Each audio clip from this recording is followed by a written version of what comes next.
The show can't start until we crack open a bottle of Revelton. Whether it's their crisp, clean vodka, the bold spice of their rye whiskey, the rich smoothness of bourbon, or the original honey whiskey that started it all, every pour is a taste of craft and passion straight from the heart of Iowa. So pour yourself a drink, settle in, and get ready to relax, laugh, and enjoy the show.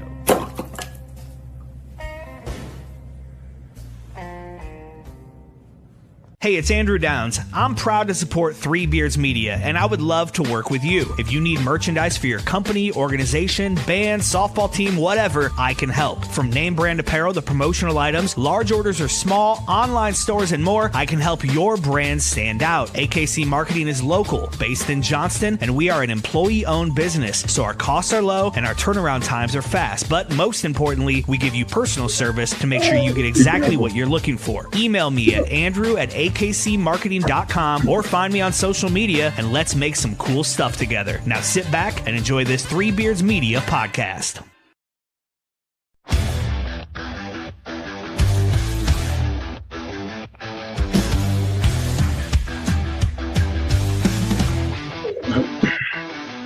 Red and gold on the edge of the sky, feel the rumble, hear the battle cry. Out in Ames where the storms ignite, we don't back down, we rise and fight.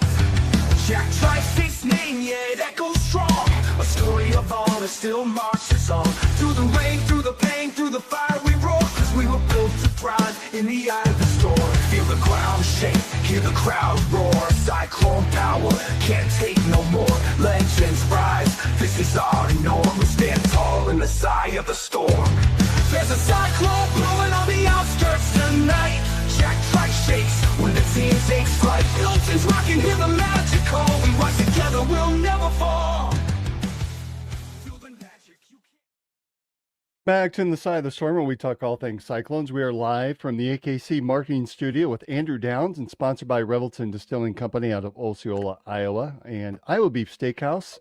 And of course, styled by JJ Boutique. I'm Dave Larson here with my Storm Team partners and Cyclone greats, the legend Marcus Pfizer and the championship coach, Mr. Vintage, Brent Big Play Curvey.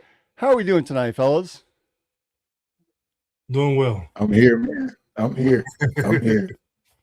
So, Brent, you literally have lost your voice and you're on a podcast where you're sort of forced to talk. So this could be an interesting evening for all of us. I mean, I have to read might have to read some lips tonight, but we'll make it work.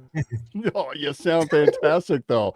So this was what league is this that you went? And you said it was the last play of the game. Is that right? Yeah, it was. So Bryce is playing on a 7-on-7 tournament team, and we were in Sioux Center, Iowa. The drive back was miserable, by the way, but man, we went 1-2 and then got to bracket play and won our games, man. The last game, I mean, we were down 11 and we had like 16 seconds left, and one of the kids they blitzed us, threw a pass, and dude caught it and went the rest of the way. Wasn't expecting it because it was that play or nothing really. So it just happened, man. Yeah, was obviously yelling, making sure I could be heard. Get down there, run, yeah. You know how it goes. So here we are today. A little sacrifice by the head coach. Congratulations. That's it, man. Thank you. That's something those kids will remember for forever, I'm sure. Oh man, there's so many tournaments. They'll be happy they won one and they're on to the next. It's another one coming next weekend. So And but it's one that they want to do, though. And Marcus, you've been fighting cold and flu in your house. How's everybody doing at the Pfizer household? Everyone is better. We had, URIs that came up after kicking COVID. Just had to go get some antibiotics to get that all cleared away, and everybody's a lot better now.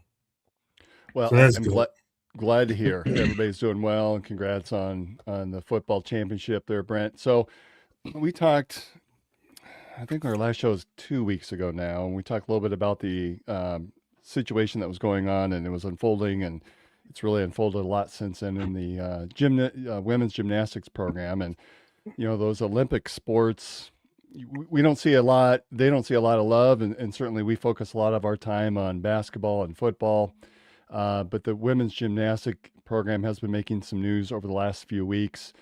And it was announced a few weeks ago that the women's program had been, the season had been just canceled due to low participation numbers. And we heard from some former athletes and some coaches since that time with frustrations just overall about the program and the athletic department leadership.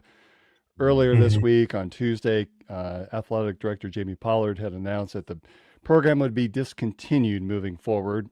No news on exactly what will replace it, but I think that there's a lot of things out there right now that everywhere. I've heard women's flag football. I've heard women's wrestling.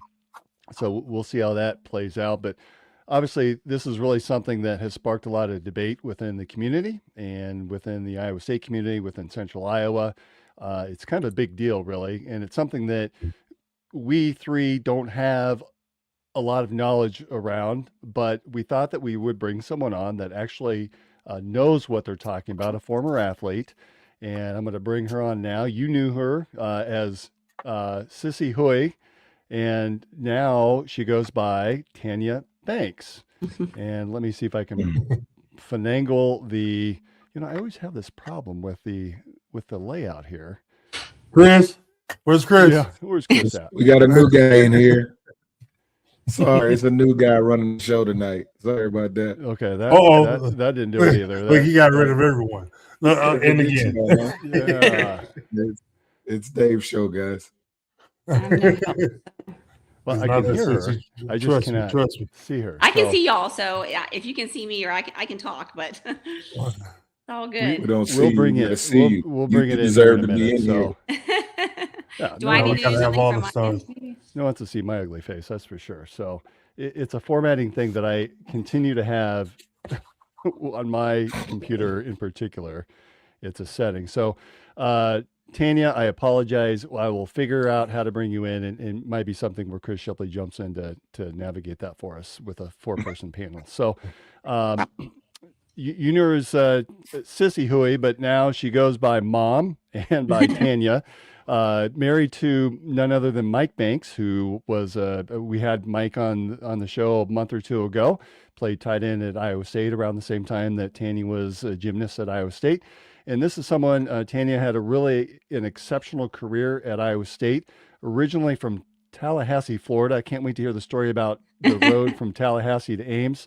Tanya, you're a 4-year athlete, competed in the 99 through 2002 seasons, team captain your final 2 seasons. I made the NCAAs all 4 seasons there. Interestingly enough, the first female gymnast to qualify as a freshman for NCAA nationals is what I read. You can correct me if I'm wrong. If not, it sounds really good, so I would keep it.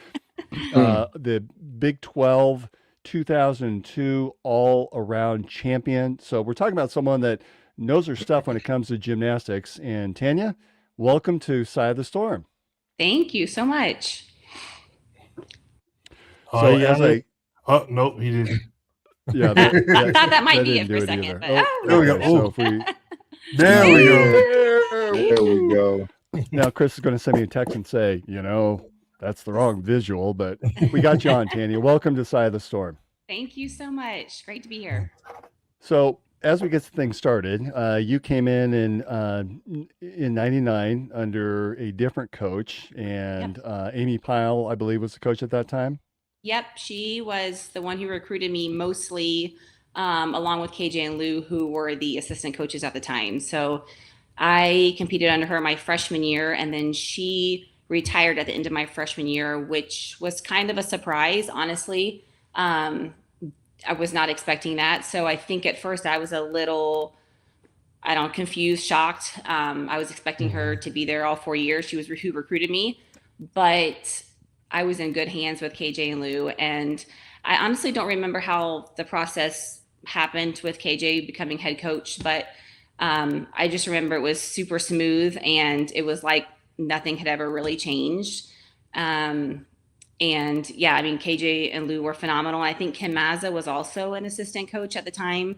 who helped out, and she did a great job. She's now a head coach at a university and doing a phenomenal job with their program as well. So, And KJ Kindler, she was another decorated Iowa State athlete that graduated and was able to continue on as a coach. Is that right? correct. Yeah, she. I don't remember what exactly she won and what her stats were, but I know she was a great athlete as well for Iowa State. And yeah, she just filled the role as a head coach seamlessly, and was just. I got better as an athlete. A lot of times when gymnasts come into college at the age of 18, you would say most of us have peaked. And that's kind of like where we're at our best, but we all got so much better under her and Lou. And it was just amazing to see how much better we all got in 4 years with her as our head coach. So I read somewhere you were tumbling or doing somersaults at the age of 2. That's something I can't fathom, watching kids tumbling down. But yet it makes sense because every 4 years we see it at the Olympics, these really young athletes doing remarkable things. Tell us about your road in gymnastics. Yeah, I was tumbling very early, pretty much since I could walk, flipping off our furniture, giving my mom a heart attack. And she's like, I've got to put her in something before she kills herself. So she signed me up for a little tumbling tots recreational program through the city of Tallahassee. And I went from being just this little blonde little thing running around to they literally moved me up every, I don't know. At one point I was training with girls who were like 4 years older than me. And that didn't really sit well with some girls because I was this just full of energy bundle of just, bouncing off the walls, couldn't stand still in line, was cutting in front of people. But I just excelled really early at a young age. And then finally kind of found my groove a little bit. But yeah, my mom put me in really early just to try to control some of my hyperactivity, I would say. And I was just really fortunate. I went to a city run program. I think we paid like $50 a month for my entire career at Tallahassee Tumbling Tots. It was a city run program. And I was just really, really blessed with great coaches over the years. In fact, my junior year, I think we got a brand new facility, all funded by the city of Tallahassee. And just, I was really fortunate, to be honest. So all 3 of us are dads, and we've had our kids in different programs, from cheer and gymnastics to football to basketball. I'd sign up right now for $50 a month if that's all I had to pay. That's a heck of a deal. Yeah, sports are crazy these days. I think our daughter just signed up for basketball, and I think it was like, I don't even want to say like $1,500 for like the winter season. And it was, it's crazy what sports have become. And sometimes I almost feel like it's changed the landscape of sports, especially at the younger ages.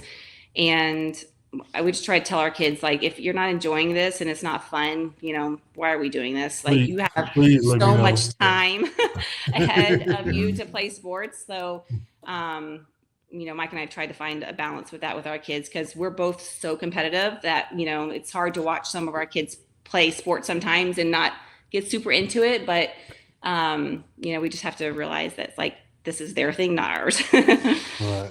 Well, I remember seeing you and and Michael Jr. On the basketball court. So I know you can be a pretty intense mom. Yep, I will admit.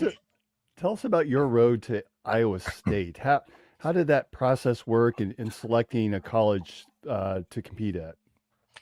I was recruited by, Auburn, Kentucky, University of Florida, some other schools. And I really, truly thought I wanted to go to University of Florida. I wanted to be a Gator. It was only 3 hours from home.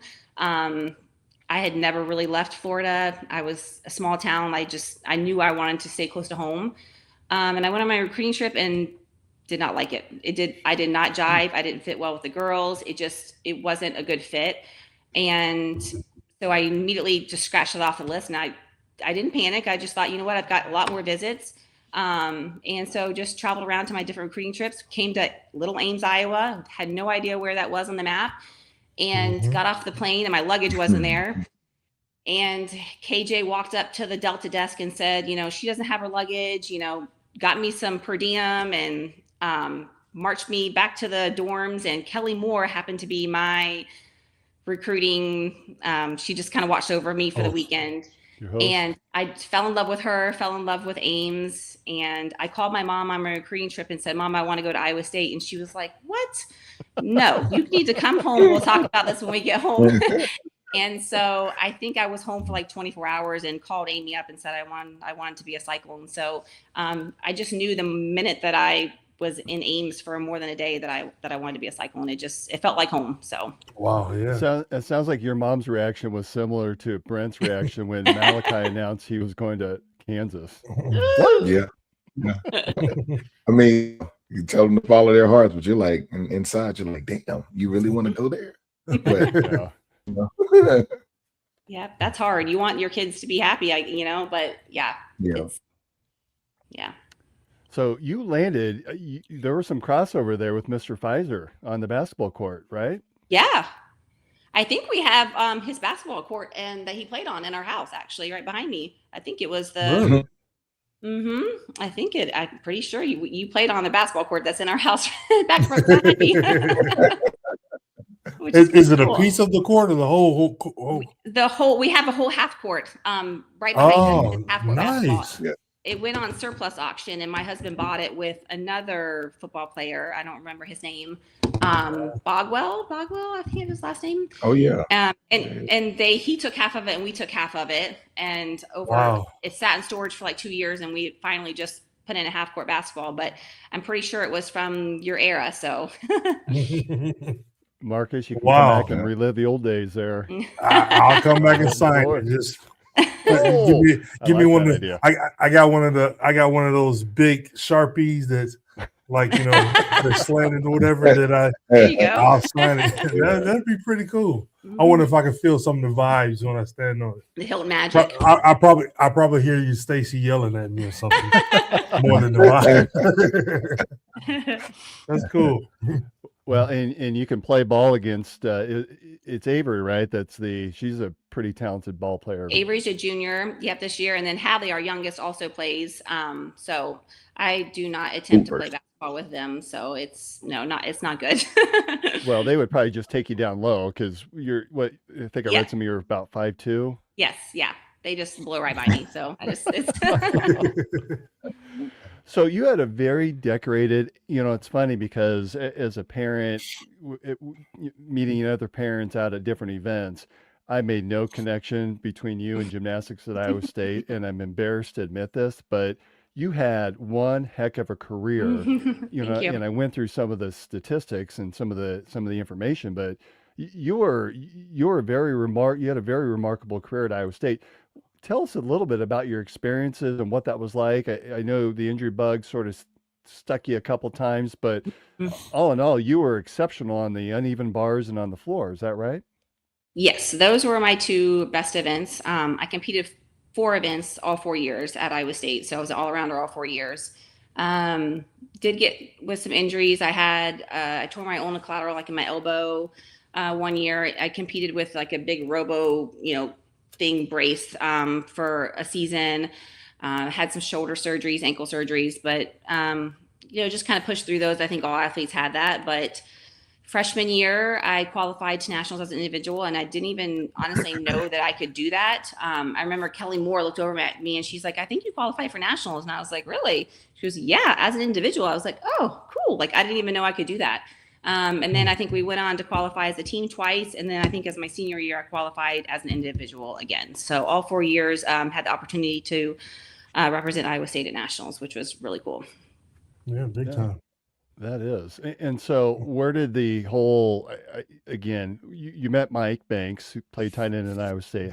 How did that, did you meet like in passing? Did you have classes together? Yeah, we had a lot of classes together. And Mike didn't like to walk to classes, so he liked to park on campus, not legally all the time, but he would park, and he was like, hey, you want to catch a ride? I was like, sure. Like, if I don't have to walk you there, this is great. We did have a lot of singing classes together. And a lot of in math, a lot of the football players and gymnasts would sit by each other. And he would say that he cheated off me, but that's a lie. He's actually really smart in math. I think he just says that because he wanted to, I don't know, maybe get my phone number, but no, but we did have a lot of the same classes together. And like I said, he didn't like to walk to classes. So I benefited from that as well. Well, I think Mike was a very intelligent guy in his own, because you were first team all academic Big 12, right? So I think so, at one point, yeah. someone was smart in that group. I mean, he could have, but he just was very focused on football. So Sure.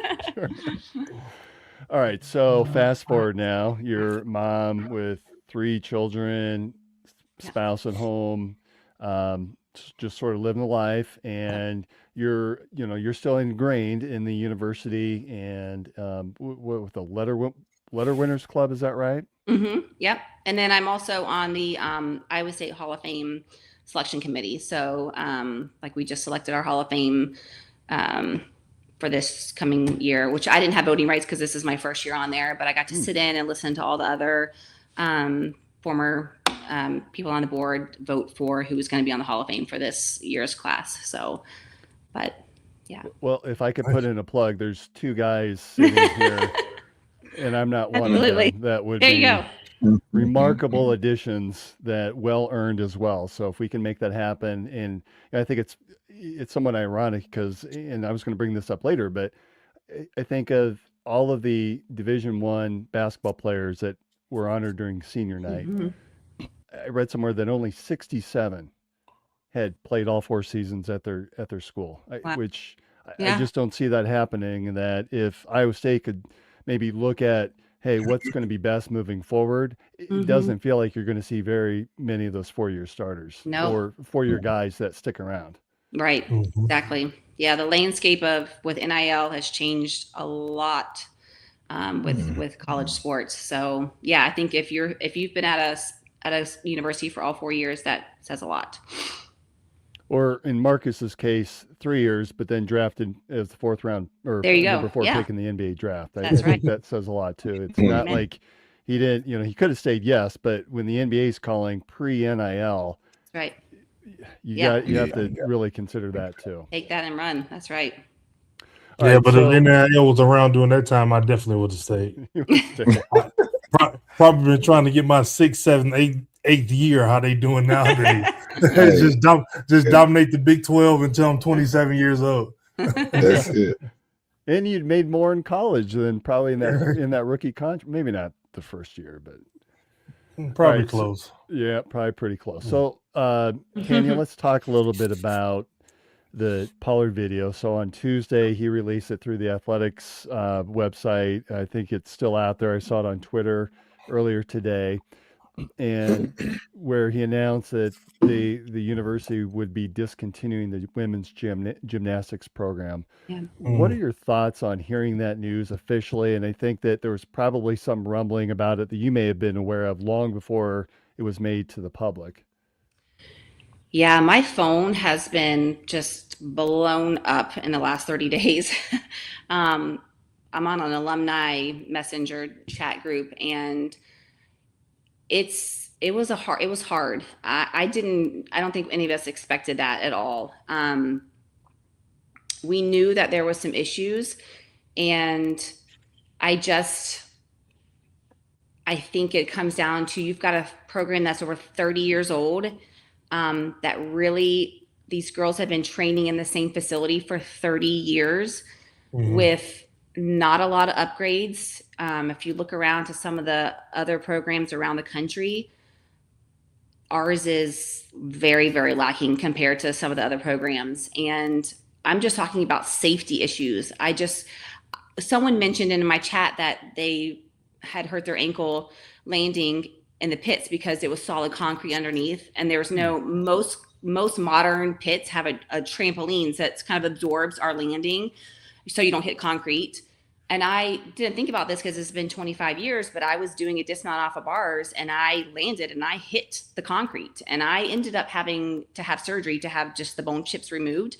It didn't end my career, but I didn't even think about that was something that most facilities have that we did not have. And they still don't have. There's the pits that are in Iowa State Gymnastics are so outdated that it's amazing that they've been able to get away with that for as long as they have. I can't believe that they haven't been able to upgrade that, just from a safety perspective.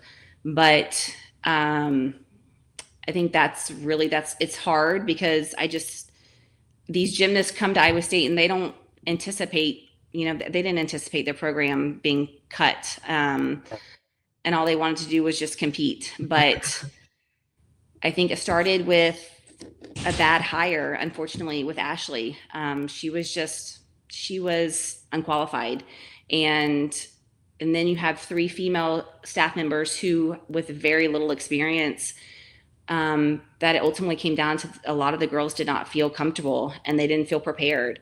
And I think when they went to the administration to voice their opinions, they weren't listened to. And then I think that's where the parents got involved because they felt like it became a safety issue and just one thing led to another. So it's really, really, really unfortunate. For some perspective, I'm not even sure where does the gymnastics team or did the gymnastics team practice at? Did they have a dedicated location? Was it shared space? We were in Beyer Hall. I don't know if you're familiar with where that is. Yeah.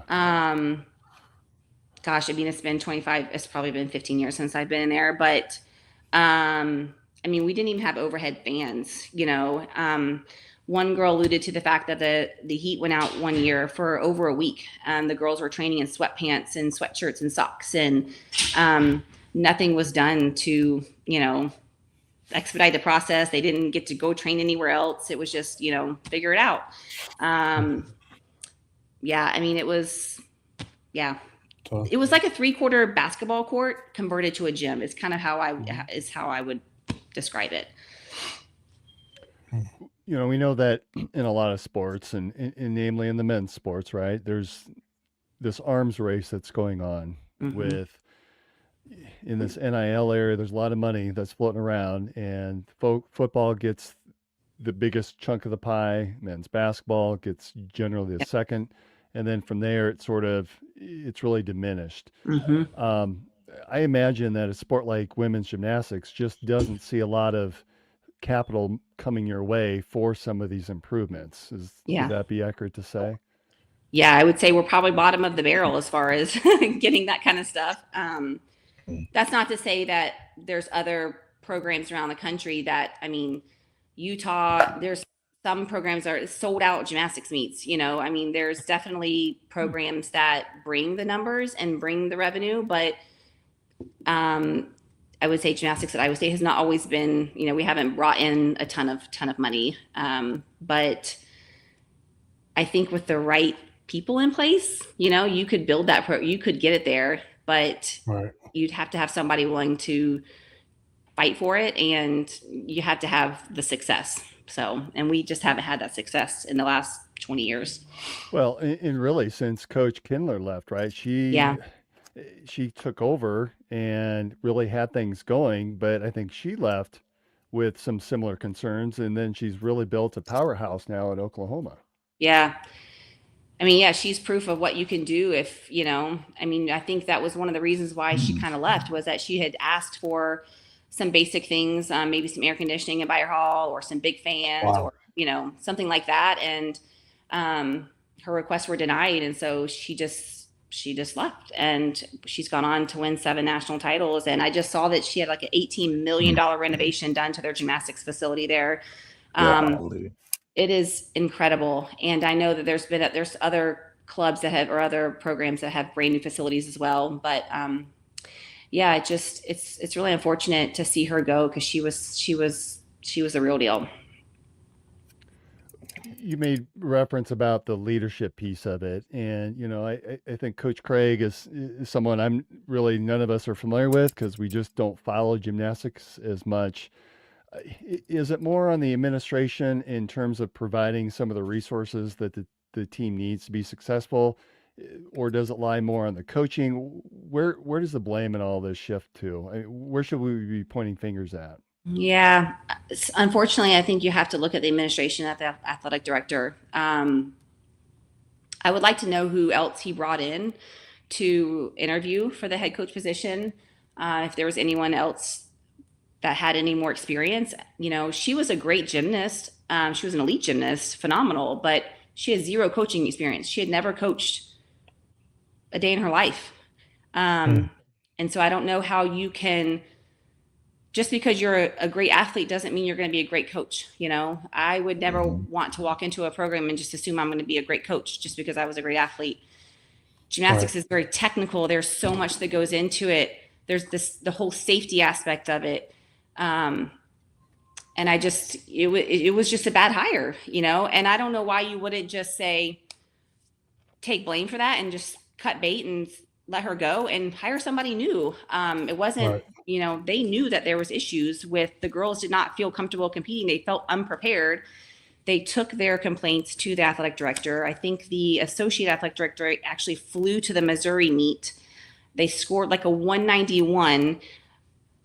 When I was there 25 years ago, we were scoring 197s in the all around. So that is well below, I remember watching the meet online and I was like, it was scary. I had to turn it off. I couldn't watch it. It was very apparent that the girls were unprepared. And then, I think she must have hired the assistant coaches, but again, this one had no experience, a little bit of a coaching experience. One of them had more than the other two, but who was spotting these girls? They need someone who's strong enough to be able to safely spot these athletes on a lot of their stuff. And they just didn't have that. So I think the girls didn't feel comfortable competing, which was part of the problem. And then I think they took that to the staff, and I just don't think that they were listened to, unfortunately. Although it sounds like you fix the coaching situation, you still have the issue with having the resources, right? You talked about workouts in a gym without air conditioning. That had to have been miserable. Yeah.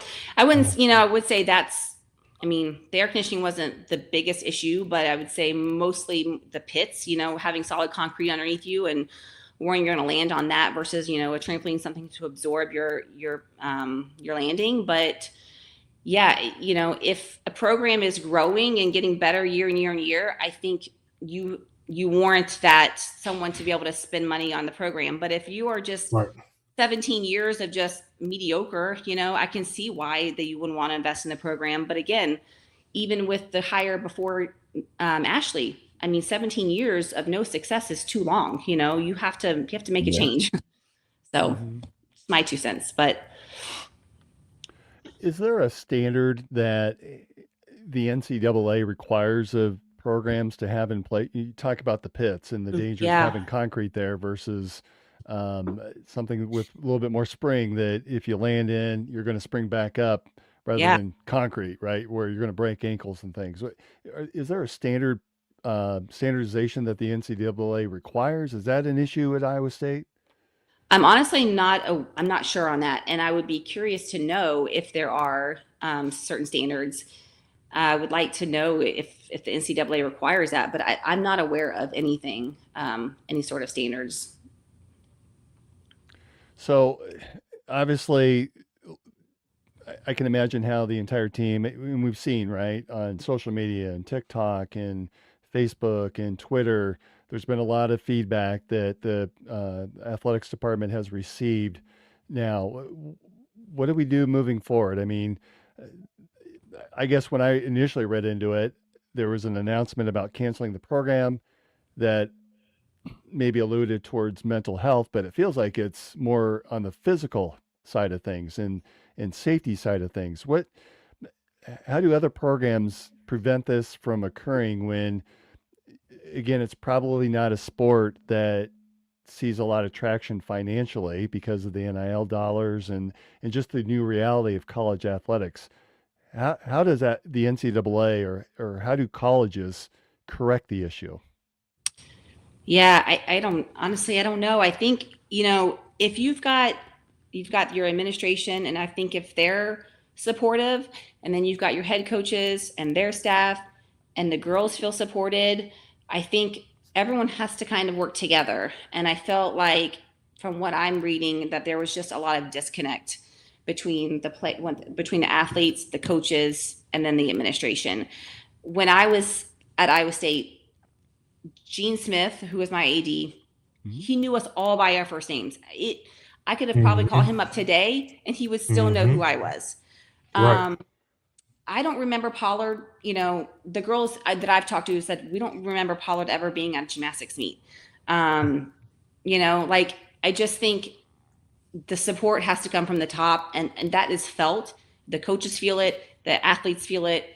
It's a it's a culture, everyone comes together, and you work together. And I think that's how you build a program. I think about too, just like some of the other athletes, some of the other coaches that we lost, Matt Hoiberg, how do we keep letting these great coaches go? It just, sometimes I feel like from the top down, we have to take a look in the mirror and be like, are we doing, the right thing? And I don't know if that's been the case lately at the top. Do you feel like the issue with the women's gymnastics team, is it more about financials, or is it, and this is a tough one for me to ask, is it more due to gender? Like, we're going to contribute towards men's programs more, but less so for women's programs? Yeah, I think, a little bit of both. I think obviously your money sports, your football, your basketball, those are going to be the sports that, bring in the most revenue, bring in the most people. But I know there's some gymnastics programs that are bringing in a lot of money. They're bringing in a ton of fans, sold out crowds. So, I think it's a culture thing, and I don't know, I don't know. Yeah, it's like Jamie, does he want gymnastics to be great? I don't know, we know football's, yeah, it makes me wonder if you've let a program just kind of fizzle out for 20 years, it makes me think that you just don't really care, but had KJ been able to stay, I can guarantee you that the results would be a lot different. I just know for a fact.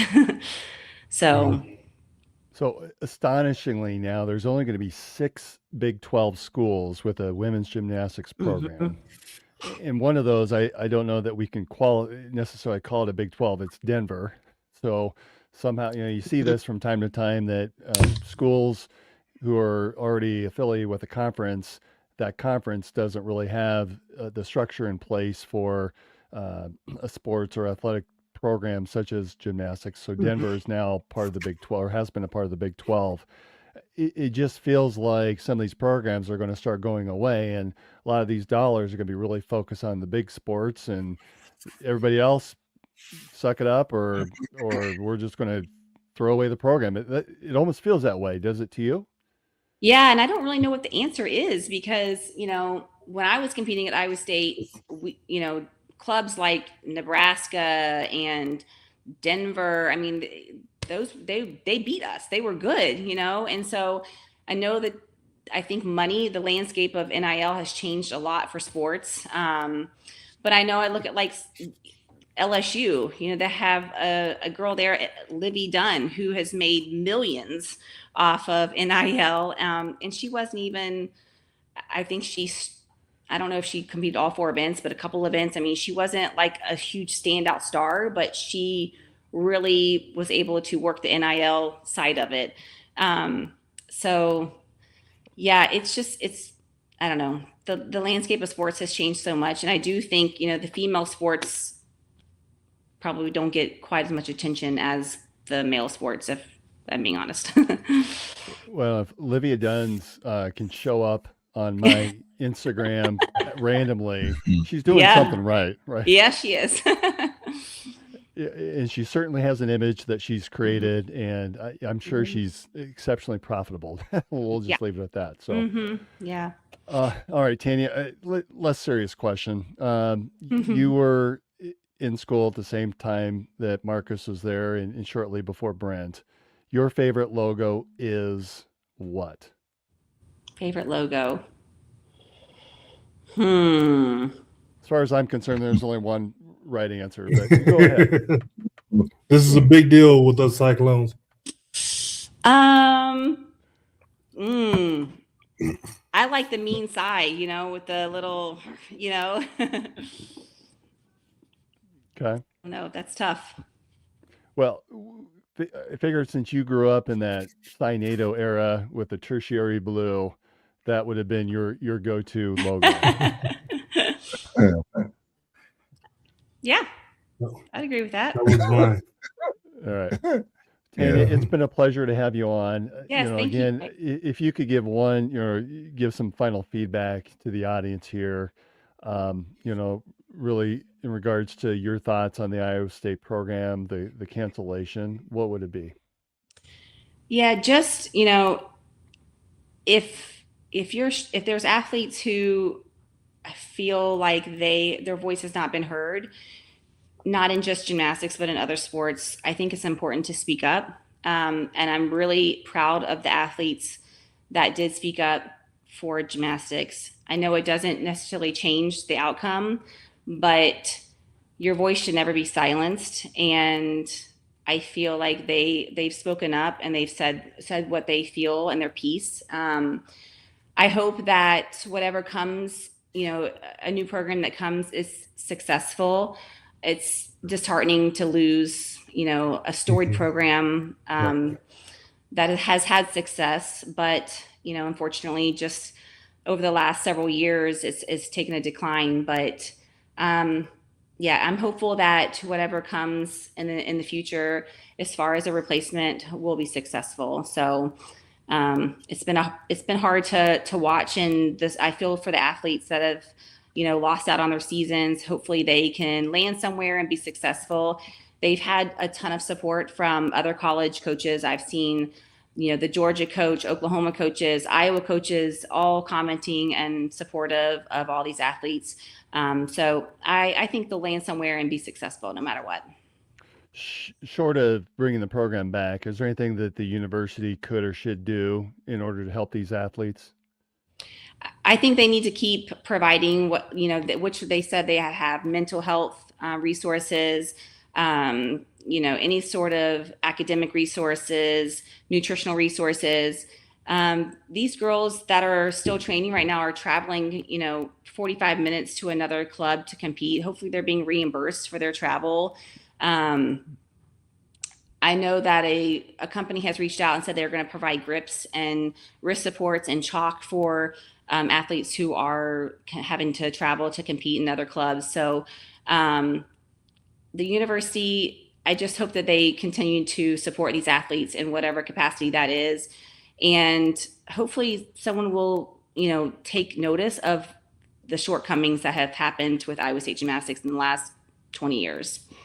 All right. Tanya Banks, Sissy, as they Yes. used to call you back in college. Right. Can you share with the audience how Sissy came about? Because I was looking up Tanya in all the records. I'm like, you don't exist. You exist in all the records at Iowa State as Sissy. As How did you Sissy, come I up know. How did you come up with the name of Sissy? I blame my brother. He nicknamed me when I was a baby, and that name stuck for like my whole life. Mike is like the only one that calls me Tanya, and that's how I introduced myself. And then I think he went to my first meeting. He's like, "Who's Sissy?" And I was like, "Sorry, I should have explained that to you." But yeah, my brother named that to me, and just in the gymnastics world, that name stuck. So Gotta love siblings. All right, Tanya Banks, appreciate having you on. Yes, we're gonna let you go. We're gonna hear a word from our sponsor. Come back on the other side, and we talk a little bit of Cyclone basketball. see you guys. Let's be honest. Pizza is something almost every family enjoys. You're already grabbing one at the store, so why not choose the best tasting pizza that also supports a cause we all care about? That was the challenge behind We Will Pizza. Create the ultimate frozen pizza for Cyclone fans. Big flavor, bold toppings, and options for everyone, including gluten-free choices that don't sacrifice taste. And if you haven't tried it yet, the real MVP? The breakfast pizza. Perfect for early kickoffs, tailgates, or watch parties when Hilton Magic or Jack Trice Energy is calling. Every bite helps benefit Iowa State student athletes, so your game day spread does more than just taste amazing. It gives back. We Will Pizza. Made for Cyclone fans, built for tailgates, and ready whenever you are. We will, you. At Coach's Kolaches, we know it's a mouthful, but not as big of a mouthful as the big play. Sausage, bacon, ham, eggs, and cheese all packed into one perfect bite. From the classic egg and bacon to sweet and spicy favorites, we're serving up the ultimate breakfast playbook. Kolaches may be hard to say, but they're easy to love. Ooh. What's a kolache? Oh, kolaches? Kolache? Kolaches? Kolaches? Like the shoes? No, that can't be right. It's kolache, but it don't matter what you call it, as long as you call it good. And yeah, these kolaches, they're made fresh every single morning by Coach himself. This all started back in his hometown of Houston, where kolaches weren't just breakfast, they were tradition. Now he's bringing that same Texas flavor to your morning game plan. Once you've tackled one of our savory picks, it's time to call the audible, grab an espresso and dive into a fruit-filled kolache. Or one of our hot, fresh cinnamon rolls straight from the oven. Got a big crew? We take large orders for that epic tailgate. Just say the word, we'll be ready. How's it going, man? Good. Tailgating this weekend. Yeah, what can I get Big you? one. Give me a dozen jalapeno sausages and 6 each of the sausage and bacon. Sweet. All right, we'll get your order right up. Love it. If we were you, we'd better grab a few extra, because let's be honest, they rarely make it all the way home. Man, I can't wait till I get home. I gotta eat one now. So swing by Coach's Kolaches at 2777 100th Street in Urbandale, or call ahead for those big orders at 515-802-6200. Coach is in the kitchen, the kolaches are hot, all that's missing is you. In the heart of Des Moines, one name has stood above the rest: Iowa Beef Steakhouse. Step inside, and you enter a place where tradition still matters, where the atmosphere feels familiar, warm, and unmistakably Iowa. Service isn't rushed, it's personal, attentive, and rooted in genuine care. And before the main event, the freshest start in the city, our signature salad bar, crafted every single day. Then comes the reason people have returned for generations: Iowa beef, hand-seasoned with pride. Guided by flame, forged by heat. This is where flavor becomes legend. Served with the same care it was crafted with, a meal meant to be remembered. And whether the night calls for bold, smooth, or something in between, our bar offers a selection as rich as our history, including the old-fashioned we've become known for: balanced, timeless, unforgettable. And long after the fire cools, the glow of this place stays with you. Iowa Beef Steakhouse, 1201 East Euclid Avenue, Des Moines, Iowa, where Iowa comes for steak, done right. Gentlemen, let's be honest. Finding the perfect gift for your wife or girlfriend isn't always easy. You want something thoughtful, stylish, and unique, and that's exactly what you'll find at Styled by JJ Boutique. Julia Bradshaw and her team strive to be your go-to boutique for casual, boho, and chic clothing and accessories, helping women elevate their style one piece at a time. Located right here in Johnston, Iowa, Styled by JJ brings trendy, high-quality fashion that boosts confidence without breaking the bank. So, if you're looking for a gift that says, "I get you," instead of "I tried," head to Styled by JJ Boutique, because nothing makes her smile like feeling beautiful. Styled by JJ Boutique, where style meets confidence. Visit our Johnston location or shop online at styledbyjjboutique.com.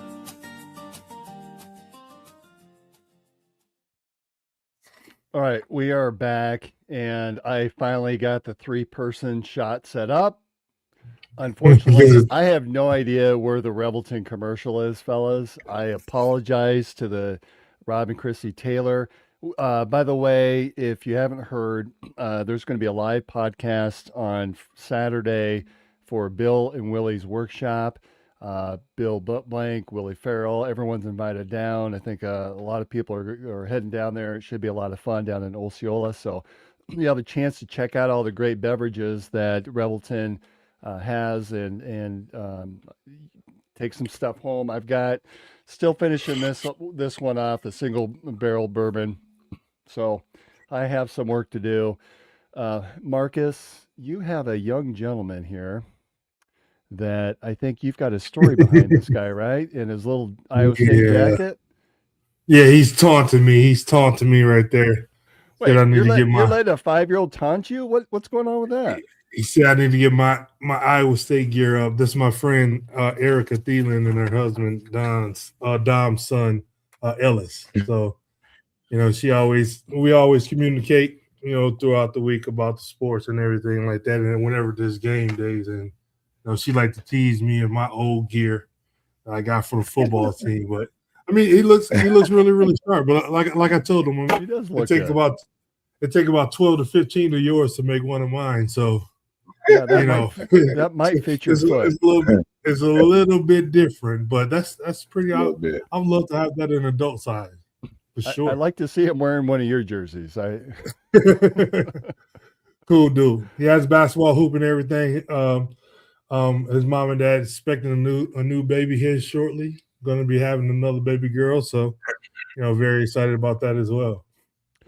That's awesome. Hey, before we get to men's basketball, I want to talk a little women's basketball. I'm a big fan of the women. And it's just I don't know what to say. They bowed out early in the Big 12 Women's Conference basketball tournament. Frustrating loss to a Arizona State team that we had beaten just 2 weeks before by 30 points, 26 points in Ames.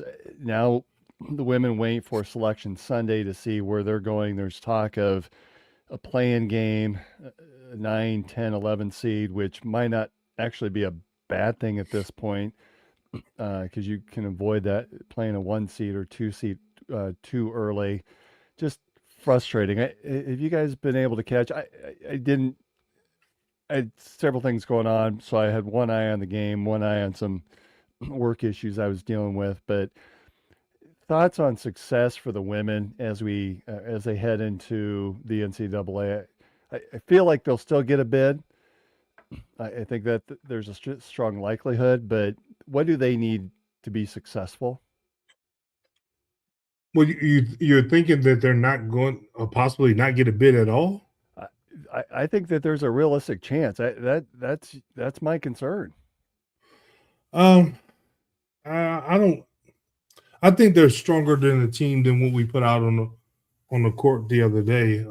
Just like you, I had some things that I was doing that day as well, and I just saw it on the bottom line of ESPN, and I put it in the chat. Like, our women lost. I was like, wow, I didn't expect that. I still think, like I said, they're overall stronger team than what we put out the other day, whenever the game was. Again, the Big 12 is what it is. So, we joke all the time about after we get through beating up on each other, what is left is what's left. So once we get to the tournament, we have the opportunity to be refreshed a little bit before the tournament start. Not beating up on each other in the Big 12 anymore once the Big 12 tournament has ended. So hopefully, they recognize, everything that Coach Finley has done with the program and how strong this team can be, how dynamic a player like Audie Crooks is and the rest of the females are on the ball club to, slide them in there. And I think we can definitely make it, a lot farther than what people are giving us the opportunity to once Selection Sunday comes. Well, the saving grace, I think, when we talked as soon as she was hurt, if we can just get Addie Brown back with a couple weeks left in the season, get her integrated. So check. I would have liked to have seen them see more success in the Big 12 tournament, at least get 1 win, if not 2, before bowing out. So I don't know that anyone would want to see a 10 or 11 seed Iowa State women's team in the NCAA tournament. That's not something that a high seed wants to see. Oh, okay. That's what you said. I thought you said you don't think any of the fans want to see this team in the tournament. We all want to see it. Right. Absolutely. Yeah. And I want to be able to drive there. I want to go. I don't want to see California because I don't think I'm getting out there anytime soon. Right. In terms of being a high seed team that possibly you've won some games against teams that isn't as strong as Iowa State. Yeah, there's going to be a scary notion for them, and we appreciate it. We welcome it. Wait to see what's going to happen Selection Sunday. But if I had my money on it, I'll put it on our females making it into there. And congratulations to Ariana Jackson, Des Moines Roosevelt's own scholar, who was named the Big 12 Scholar Athlete of the Year. So that's pretty cool to see there. Yeah. Not something I would have been involved with. Congrats, man. All right, so on the men's side then, so this is a team that we saw them play yesterday. It was senior night against Arizona State. Surprised to see the Cyclones down by 4 at halftime, but then that big, huge 24-0 run in the second half pretty much sealed the deal. And once again, they proved something we've talked about over and over is defense turning into your offense. And Iowa State had 17 points off of turnovers. Arizona State, big goose egg. They had no points off of turnovers. Iowa State had 16 steals, 10 of those in the second half. Arizona State total had 23 turnovers to Iowa State, just 9. It didn't help either that Arizona State shot at a 58% clip in the first half and dropped off considerably to 32% in the second half. It was really a nice second half for this team. You got to believe, Brent, that it gives them some momentum heading into the NCAA tournament. I mean, it does, man. But, I think giving the guys some time, man, to kind of get ready for whatever seed I think we get is going to be more important than anything. But like we dropped out of the 1 seed and some 2s and 3s, so I'm hoping we get a decent seed and a smoother path. Case our skills, but Marcus hit right on the head earlier about beating up on each other in Big 12 play and finally getting a chance to take that out on some other team. I think bodes well for us. Although you have to admit, that was a lot of fun to be able to see us even being in consideration for a number 1 seed. That's something we've never had, but as a fan, I enjoyed the recognition of even being considered for a 1 seed. Something we never had in terms of being a number 1 seed or considered. Well, I guess, okay, in fairness, your team should have been a 1 seed. Okay, keep forgetting about Marcus. Hey, come on, Dave. Oh, did you play at Iowa State? I'm not somewhere around that. I think it was a yellow and white and purple college somewhere. I remember the yellow. I remember the yellow. But yeah, I mean, I almost feel like they know how strong we can be as a ball club and as a program. They want to throw it out there. Sometimes I guess they shouldn't because, maybe it's a jinx. And then at the last minute, they do it and then something happens. We don't get it or we lose games or whatever the case may be. To go from, possibly being the number 1 to possibly being the number 3 seed, that's a big fall. But, I mean, it is what it is. Well, we'll take whatever you throw at us. A lot could take shape, I think that right now it's looking like a 3 seed, but depending upon how the Big 12 tournament, and I'll show the schedule here in a minute, but depending upon how that goes, there's still an outside chance for that 2 seed. Before we get there, though, of course, we shared our collaboration with We Will in the Creasman Foods, and so I felt like Jamarian Bateman for me was someone that here. Let me bring up his picture here. Jamarian Bateman for me was our We Will Pizza Performer of the Week. Scored 13 points yesterday. Started to knock down some shots on Monday against Arizona. He had 14 points. His game, I love the athleticism. I love just what he brings to this team right now. We're bringing a scorer off the bench. Marcus, you've made the analogy with Michael Nurse. He's a guy that will shoot and light it up. He's long, he's athletic, he plays good defense. He is really coming on at a time where we need him. Well, the things people tend to sometimes take offense to it, but I say it in all earnestness and honesty that at this age, he really don't know how to play basketball. He's so young, he's just trying to figure it out.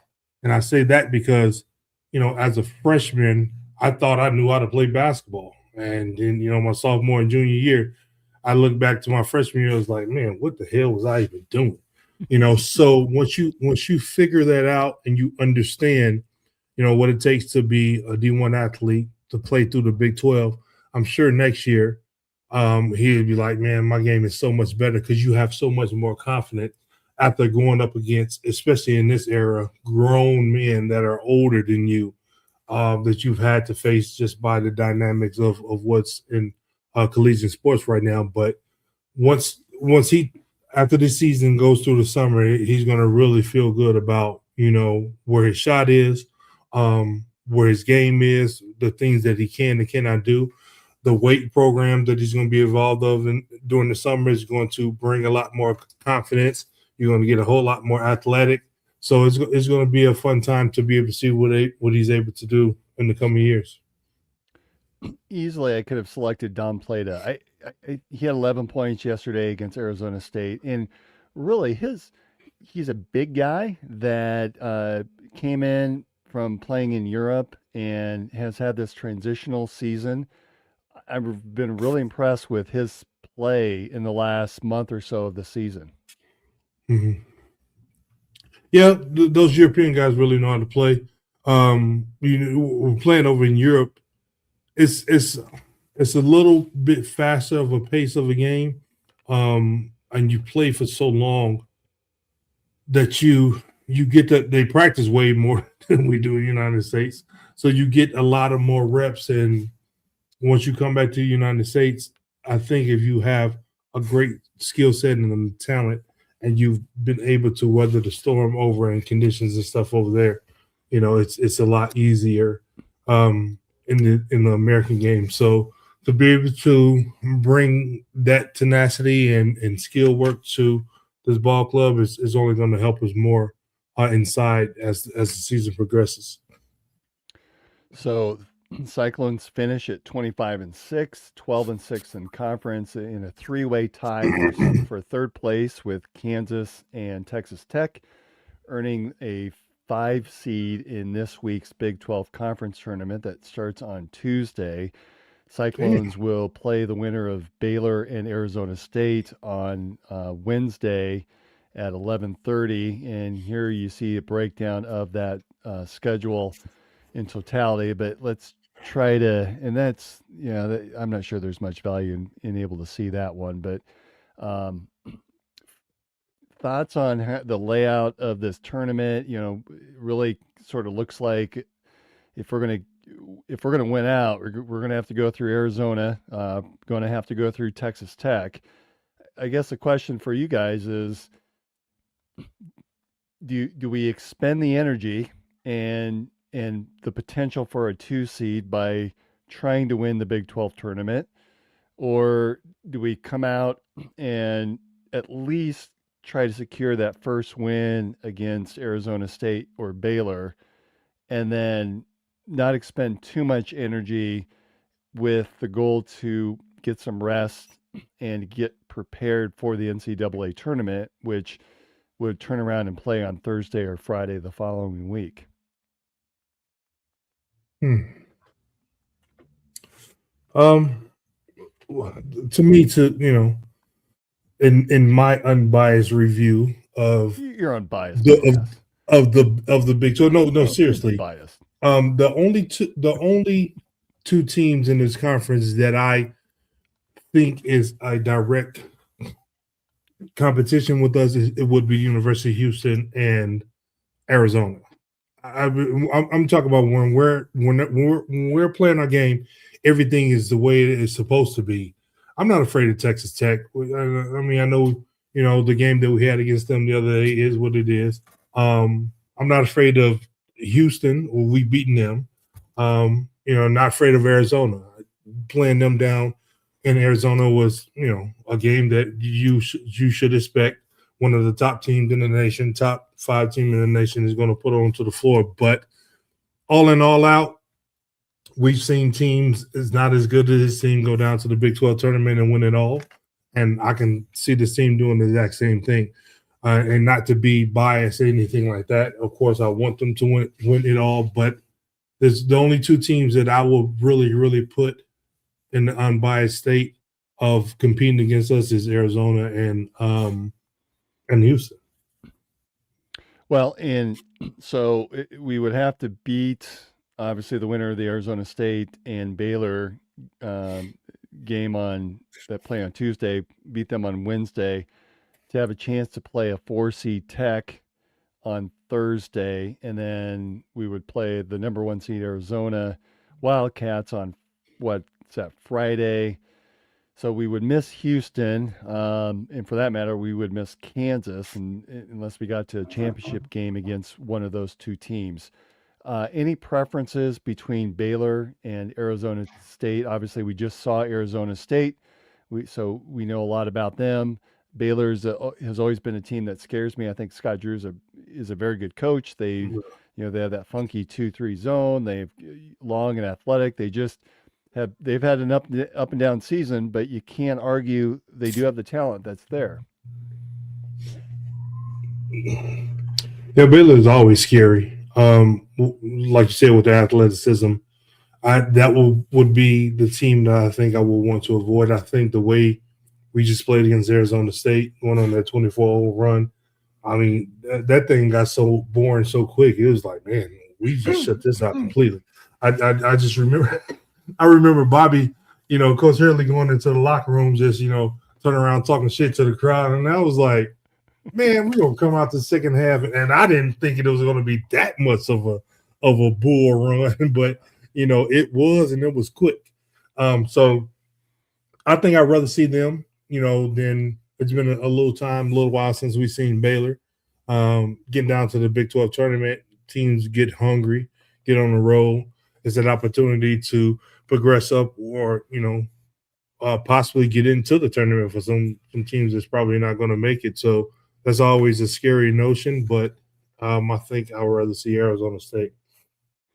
Well, and I'm just looking at the opportunity. I'll usually try to make a game time decision to go down and watch the Cyclones play. And typically when Kansas loses, that opens up a lot of tickets because it really T-Mobile Center becomes Hilton South, especially when Kansas isn't there.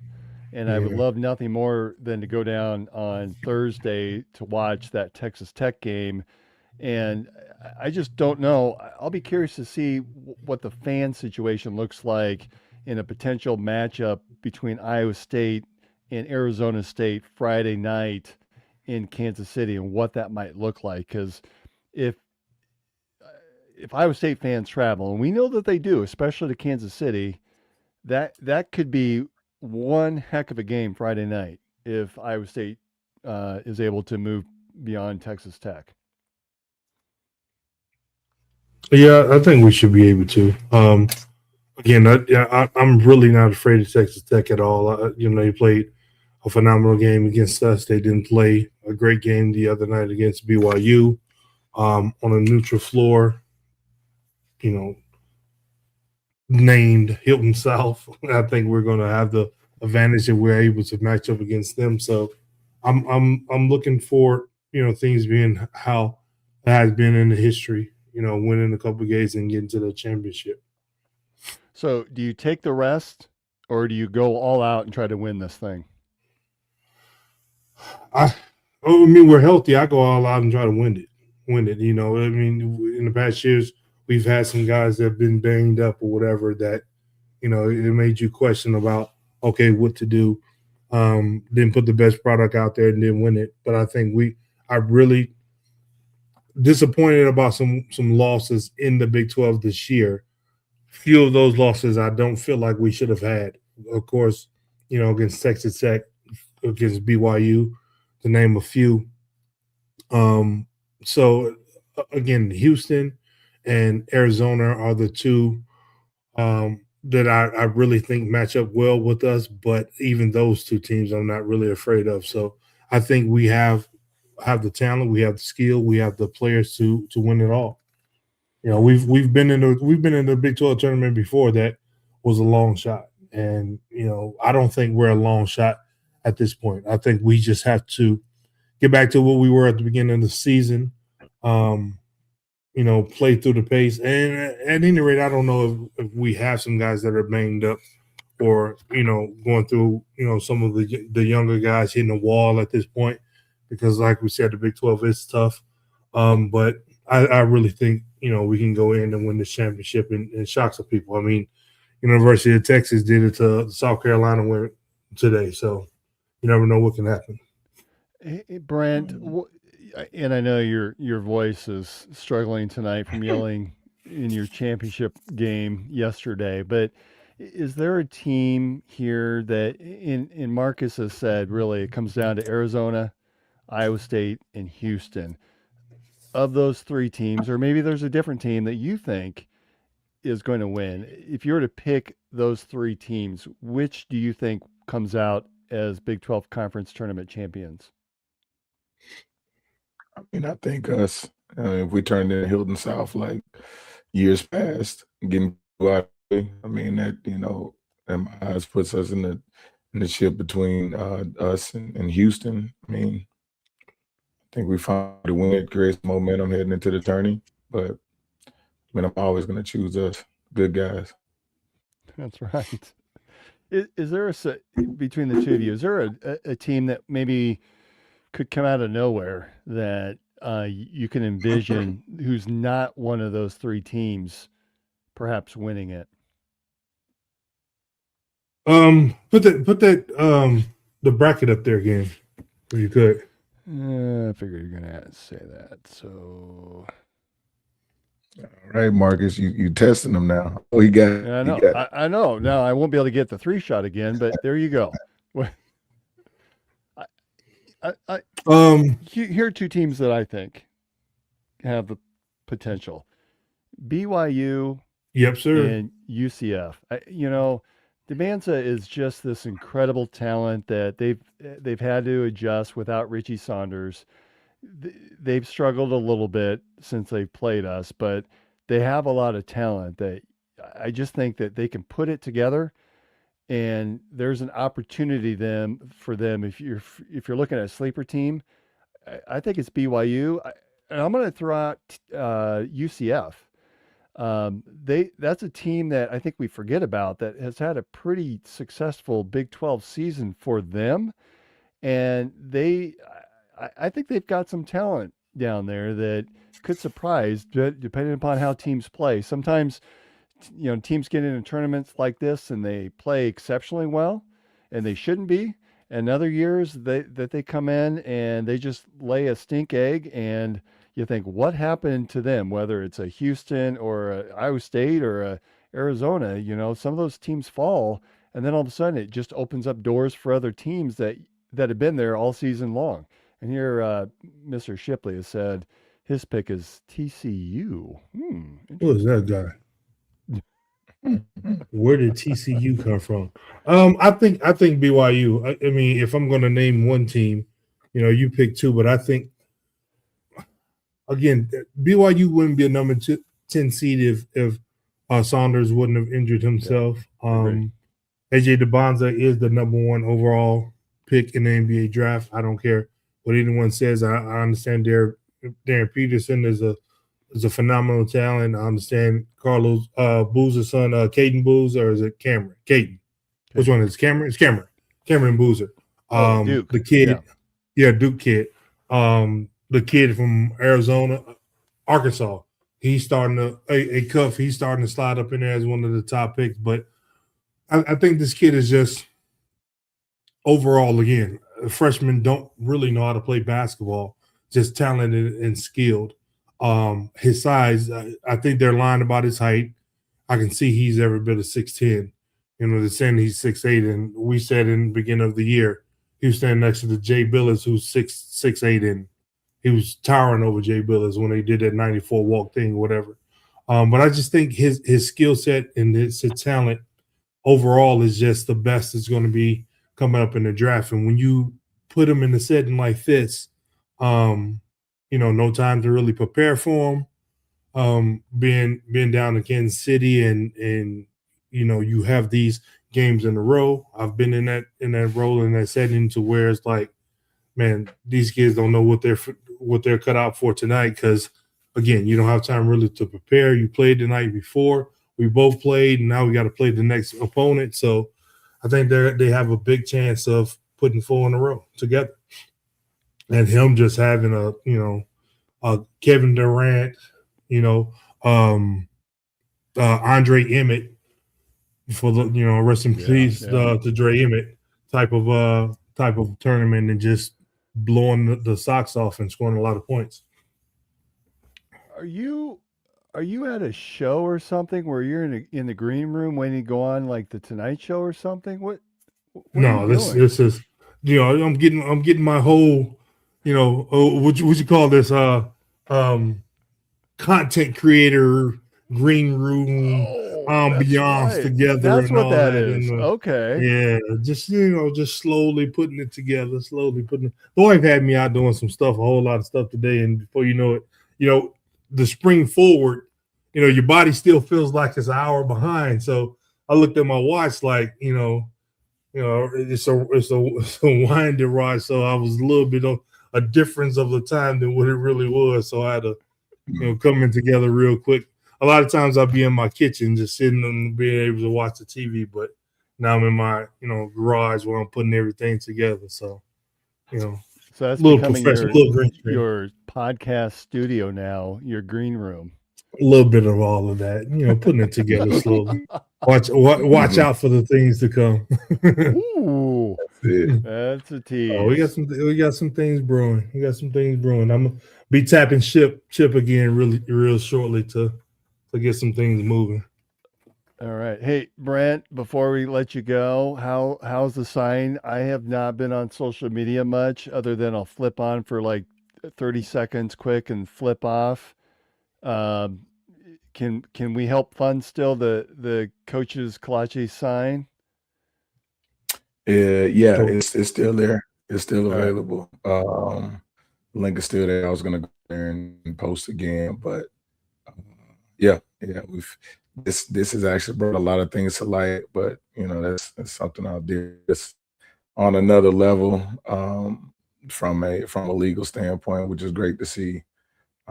I was just denied access of a lot of things I shouldn't have been denied access of, but this has been really cool, actually. So I'm glad I did it. But did say on a totally different note. So my coach, Mike Nelson, his wife Betsy Nelson just passed away a few nights ago. Wanted to send their family a big condolences. She was a major part of obviously the D-line room, because we were other guys, but she was a big part in making sure families got to see anything about their kids. I got a ton of things that went home to my mom, obviously being in Iowa and them down in Texas. So beautiful soul, man. They were good people. Lost another big part of the Cyclone family. Well said. Sorry to hear that for your loss. Yeah, condolences to the family. Yeah, for the entire Cyclone Nation and all the players that the family interacted with. That's tough to have to deal with, certainly. All right. Anything else we want to highlight before we close out the show? Really looking forward to this week in the Big 12 Conference basketball tournament. And then obviously next Sunday will be interesting. I have heard, and I'm not sure how this is going to work, but we may have a call-in section where fans and viewers could call in and ask questions out of you two during next week's game. But Brent, you're not here next week, right? Because it's your big day, right? Yeah, I was told to make sure I was free. So I was told to make sure I'm free on the day of my birth. So I was letting you guys know I will be unavailable right. So next week, now, what I'm doing, I don't know. But so next week we will talk through. We'll sort of rehash the Big 12 Conference tournament. We'll do some prep work for the NCAA tournament, and the seedings will be out. So we'll have a lot to talk about next week. I am positive. Thanks everyone for joining us. Really want to say thank you to all of our sponsors, Revelton Distilling Company, which Chris, please let's make sure that we get their commercial back so we can populate it up. But again, they have a big show on Saturday night for Bill and Willie's workshop. So hope to see everyone down there for that at Revelton Distilling. Again, thank you to Iowa Beef Steakhouse, our studio sponsor Andrew Downs, and AKC Marketing, of course. Styled by JJ Boutique up there in Johnston. And let's not forget We Will Pizza and the Creasman Foods. Thank you, everyone, for joining us. We'll see you next time. Go Cyclones. Go Cyclone.